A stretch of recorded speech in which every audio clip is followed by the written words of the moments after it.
Hello, everyone. Thank you for joining us on Perspectives. Today, we hear about a mentoring program that was established 11 years ago to nurture and help at-risk youth. Now, many of the youth have spent time in the Mobile County Juvenile Court system. The mentoring program, called Nest of Mobile, matches at-risk youth with teams of community volunteers. It also helps their families, connecting them with local resources to equip them and strengthen them. One of the biggest challenges is recidivism. That's an age-old problem. How do you prevent at-risk youth from relapsing into criminal behavior? Now, it's a problem not just locally, but in Alabama and nationally. In fact, U.S. recidivism rates are some of the highest in the world, as many offenders are reincarcerated within their first year of being released. One good note to report, though: Alabama has one of the lowest recidivism rates in the country. And that's according to 2021 statistics. Officials say that one reason for juvenile recidivism, they believe, is because the offenders learn delinquent behaviors from their parents, who model these behaviors through a coercive process involving punishment, humiliation, and even aggression. One study found that juveniles are far more likely than adults to commit another offense after release from detention. Officials say that combating juvenile recidivism is a big challenge in the criminal justice system. They found that it involves a focus on the cause of juvenile criminal activity and providing juveniles the services they need to permanently leave crime behind. So that's where Nest has stepped in. Nest mentor volunteers help the youth overcome adversity and achieve academic, employment, and other life goals. Nest also helps families through parenting education programs, employment assistance, and connecting families with local resources. Nest volunteers are advocates for children at risk. And joining us today on Perspectives, Carol Grant, Executive Director of Nest of Mobile. Todd Martin, he is the Nest Board co-chair, and he's also a mentor for the Nest program. And Circuit 13 Mobile County Juvenile Judge Edmund Naiman. Now, after a quick break this morning, we'll talk with our guests, Carol Grant, Todd Martin, and of course, Judge Naiman, about the Nest mentoring program and what they've accomplished in the last 11 years. Nest has been partnering with at-risk youth and their families in the Mobile community. We'll find out how they're assisting them in overcoming life's challenges and adversities.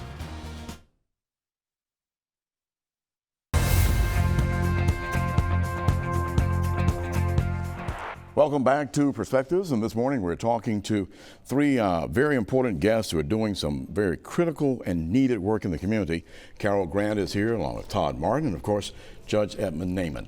Thank you all for being a part of this conversation this morning. You know, a lot of people hear stories, they see stories, and of course I read those stories every morning, and it really disturbs me when I see youth and I see kids who are 12, 13, 14, 15 now committing crimes. And then we have people who, they haven't committed a crime yet, but some of their activity needs to be checked and put in place, and so they also can become a part of the juvenile program, juvenile system. Judge Naiman, you are sort of the heartbeat of Nest.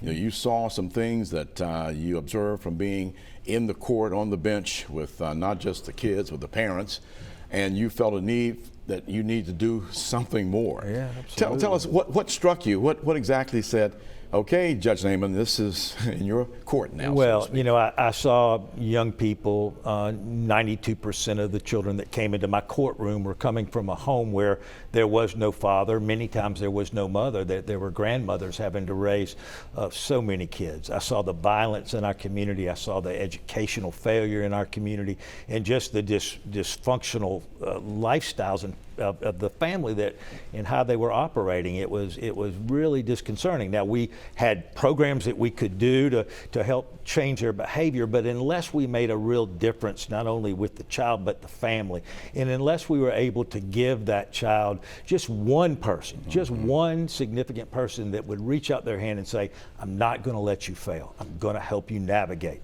You know, that's what we were missing. And I remember, you know, just speaking with someone, Pastor Norman McCrummon, and I told him that very same story, and I said, can you help me? me with this because I don't know where to turn. And like so many others I had asked, but he, unlike so many others, he said, yeah, we're going to do something about it. That's right. And thank God he did, Yes. because it's been transformative. The lives have been changed because of And what we're going to talk about started. and share some of those this morning, because I remember one that you told me about, and I got a chance to meet him later and see him in action, working in the system there, and so making a major difference. So Carol, is that the key to what we're talking about when we say NEST, the mentoring and partnering aspect of the program? Yes, exactly. It is bringing people from the community, from all walks. We've got doctors, lawyers, school teachers, retired people, coaches, teachers. They come to us and they say, I want to help. And so we take referrals from any child who is at risk, from the Mobile County Juvenile Court, from DHR, from the Mobile County Public School System, and we bring them to our office. We interview and screen, and we determine, their needs. And then we bring our volunteers in, the people who, who we think would be best for them. They all have to pass the criminal background investigation and be screened through DHR, and then we train them through our office. And we find the right match for the right child, and we bring them together. And our teams help they tutor, they take children to baseball games, they're advocates in school and in court. I heard you say a key word. You said teams. Yes, teams. How is that different from a mentor? Okay, teams are 2 or more people. So it's all we need. We need 2 or more people who meet all the criteria, and we match them. We match children with teams. We match families with teams. It's not just the child who is referred to us, but they work with the entire family. And how does that make a difference, having 2 people? Because you think about the busy lives of a lot of people, but hopefully some, as you mentioned, are retired. But having 2 seems to me that would be really able to help not one person feel overwhelmed. Right, that's exactly right. And the average size of our team is about 4 people. So it helps, you can delegate responsibility. What one team member may take 1 week, they may take 1 week of the month, or they may do everything together. It just depends on the dynamics of the team. You can, if you want to be on a team, you don't have to bring we have a lot of church groups and civic groups that come to us. But if you're just an individual and you don't have a team, we're going to put you on a team. We're going to find a team for you. And it's worked out really well that way. People, they meet new team members, and they can share the struggles and the success at the same time. And other relationships develop from that. Right. Now, Todd Martin, you're on the board and you're co-chair of the board, so you've really been involved, but at the same time, you are a mentor. Did you start out initially as a mentor? I started out on the board. Okay. And then became a mentor. What happened? Well, I heard the stories. I mean, like a judge was talking about. I mean, the first story I ever heard was a 14-year-old that he had to issue an arrest warrant for truancy. To get there to pick the young man up, he's in his uniform, ready to go to school. He has his younger sister, who's 12, another one that's 8. You remember this case, Judge? And they can't pick him up because they can't leave the other children there. Right. Is he being a surrogate parent, I guess? He was being a surrogate parent. He had fed them, protected them all weekend, and he had done nothing wrong. But no one was there to take him to school. No parents or No grandparents. parents, no parent in the situation, and the judge had contacted grandmother, and we were able to get his mother involved and got her some help. And so, like Carol said, and like the judge said, it's about the family. And the need is huge. It's great. Now, you're in ministry, so does that sort of come out of you as far as seeing that, as you were on the board, saying that this is like an extension of who I am? Well, I was in ministry. I became a deacon after I was Started with Nest. after I got exposed. Oh to my Judge goodness! Nate. Okay, Help me out here. you really have had some transforming moments then. Transforming moments. I mean, Norman McCrumman says that, like the story about the beggar at the door of Lazarus. Yes. You know, the rich man stepped over him, and ignored him. Yeah. And we can't ignore this. We've got to. This is a communal effort.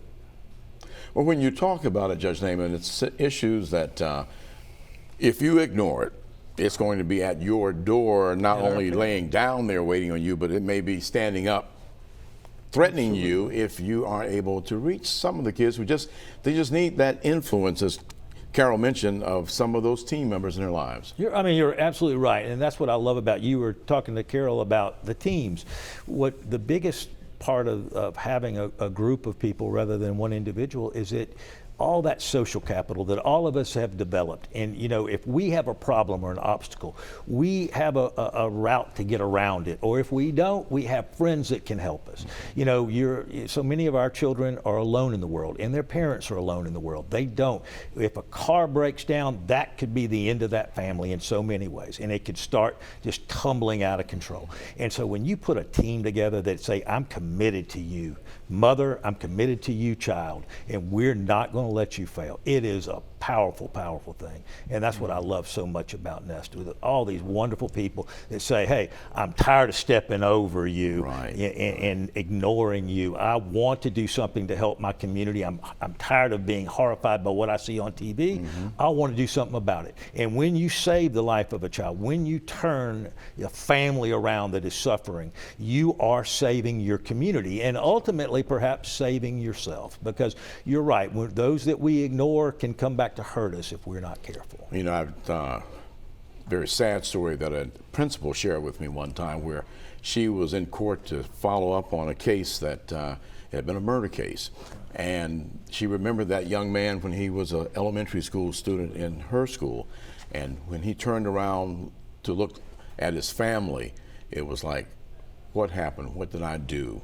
Why did this happen to me? And he didn't have that guidance, that influence that prayerfully would have made a lot of difference in his life. Eric, in today's world, there's so many dangers for our children. And, if a child is left alone and does not have somebody really pushing and pulling them, bad things can happen to them. And we're talking about good things, bad things happen. Good kids, bad things happen to, because they're immature, they're impulsive at that young age. If they don't have the supervision that they need, or if they're living in poverty with so many distractions around them. Any of us in this chair, right, in these chairs today would befall the same things would happen. Yeah, therefore, could go out. Hold so on that point right there. When we come back, we're going to talk more about some of the statistics and some of the research that's been done about how Nest is making a difference. Perspectives continues in just a moment.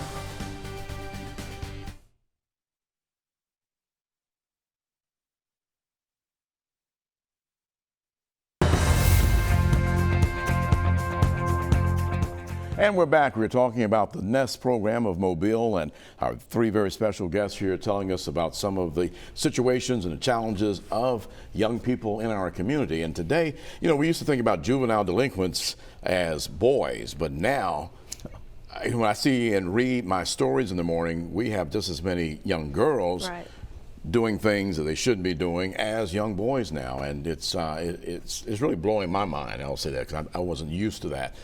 Being around for a little while these days, that wasn't what we were accustomed to in the past. But now you are dealing with females as well. And how does that work? Do you have any in the Nest program as well, or is that still just structured for the young boys? Oh no, it's male, female. Our age range is anywhere from about 9 years old to we do a young adult mentoring as well to about 24.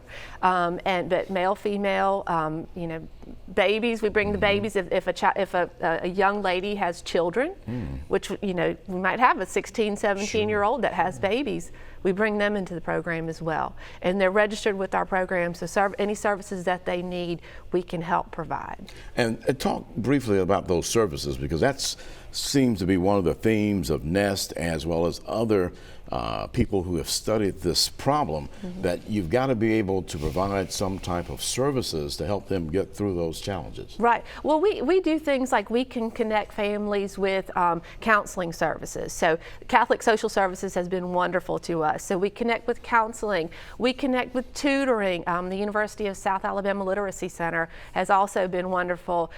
We connect with, St. Vincent de Paul Society. Sometimes our families, they can't pay the power bill. They can't pay the water bill. Everything's about to get shut off. And we can call St. Vincent de Paul Society and they'll help us, no questions asked. So those types of services that we provide, again, we're advocates in school and in court, so anything that we can do to help in those areas. And it sounds like some of the things that Judge was sharing as far as making some of those basic needs met so they can get through the challenges. Is that what got you when you said you were hearing the stories and then you decided, well, I need to be a mentor as well? Yes, I think it's exactly like the judge said. It's political capital. I mean, we all know people. We all know people that St. Vincent de Paul, Catholic Social, they don't care whether you're Catholic, Baptist. They don't. That's not a question. The question is, what can we do to help, and who knows whom? I mean, that's really huge. Getting jobs, getting cars, getting repair work done. All these things that, just like the judge outlined, it takes political capital.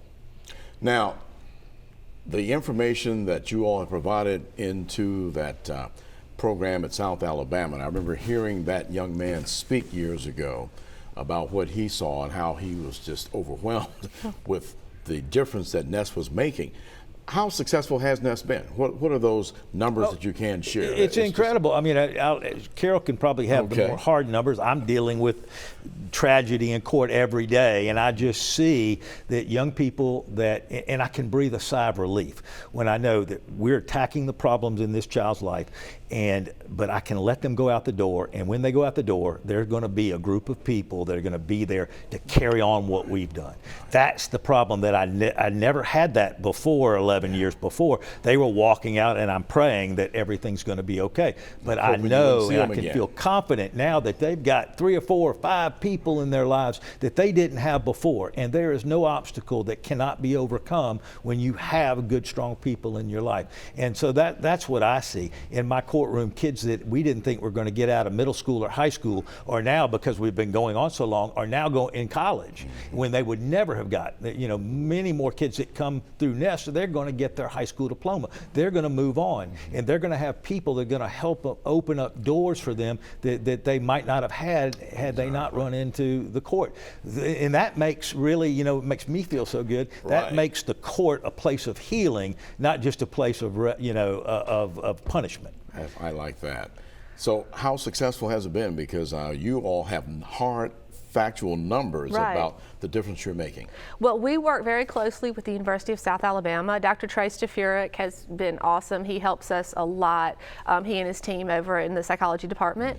And they have studied the recidivism data through Nest, and they have found that 74% of the youth involved in Nest are 74% less likely to reoffend than those who are not involved with Nest. So having a caring team of mentors in their lives makes a tremendous impact on their future. Eric, that's 3 times the average. The average, yeah. Your recidivism rates are usually in the high 70s or So this is serious work that's being done, and it's you're seeing it.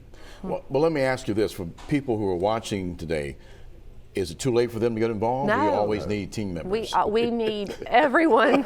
We need them right now. Because the problem is great, as the judge is saying. Yeah. Right. So how do they get involved? Well, they can contact our office or go on our website and fill out a volunteer application form. Now, that is not the form to become a mentor, because there's a screening process to it. So if you go to expressing interest. Right. If you go to our website, then our volunteer recruitment coordinator, Ann Grady, will contact them, and we'll send them a volunteer packet, and we will work them through the entire application process. It's a it's a lengthy packet because we're working with minors, and so we do have to. And it's important to know who these people are. Right. And so go through the website or contact our office. Just call the number listed as my number. Call me, and we'll get you the packet, and you can come by the office and visit us and talk more about our program. And being a mentor, you find you have enough time to do what you want to do to contribute to the lives of these young people? And somehow the Lord makes enough time. It's amazing. How much time do you recommend for people to have available? Well, the great thing is, as Carol had said earlier, is the team approach. That way it's not on any one person. The team approach, 4 to 6 people, I mean as few as 2, but 4 to 6 is a really good number, because it allows you to hand off, 1 or 2 can take them, do this, that, and the political capital that we talked about earlier is your specialty may be in construction. You may be able to get them, some of the housing is tough. Sure, and they need You know, they need food, they need clothing, they need shelter, they need transportation. And so all this political capital is huge. Never enough time to talk about everything, but you have an annual luncheon coming up where people can come and if they want to give financial support. They may not be able to make the next step yet, but Right. financial support. Right. How does that work? Well, we have our Nest of Mobile annual luncheon on Tuesday, November 7th. It's at the Mobile Convention Center this year. And if you're interested, you can call the office for tickets. We have tickets available online at Eventbrite. You just have to search it on the Eventbrite website. But the luncheon, we have a featured speaker every year, and we have all those who support our mission. They come, they can make donations, they can learn more about Nest, they can take application packets. But it is our premier signature. It's our signature fundraising event. Right. It helps us support our mission, support the program. Well, you know, usually you have it in a very nice place. Still at Byrne Hall? No, this year it's at Mobile Convention Center. Okay, that's even better. And of course, any Alabama fan would want to come this year, right? Right. Why? He's going to tell you about Why is that? Real quick, we've got about 30 we seconds. have Bobby Humphrey Okay. coming, whose story is incredible. Yes. And so if you can't support Nest via being a Time, team, right. please come and support the luncheon and hear Bobby's story, because it is a story of success from a situation that could have been like anybody else in the judge's courtroom. I want to thank you all very much for coming and sharing Thank today. you. And of Thank course, you. we wish you continued success. And we are definitely behind you 100% because of what you do. And it makes a difference. And we've got the numbers to prove it. So you can't beat that at all. Judge Edmund Naiman, We need the people. Deacon Todd Martin, we thank you very much. Thank And what a you. story you have now, too. And Carol Grant, the Executive Director of Nest of Mobile, we thank you all very Thank much. Thank you. Let's show those numbers, information. You want to contact Nest. The office number there is 251-604-3131. Or, as Carol mentioned, the website information. You've got both their info as well as on the nest.org. And for more information, you can also go to Eventbrite and buy tickets for the luncheon. Well, thank you for joining us here on Perspectives. We'll see you next time with more great, hopefully, information for you.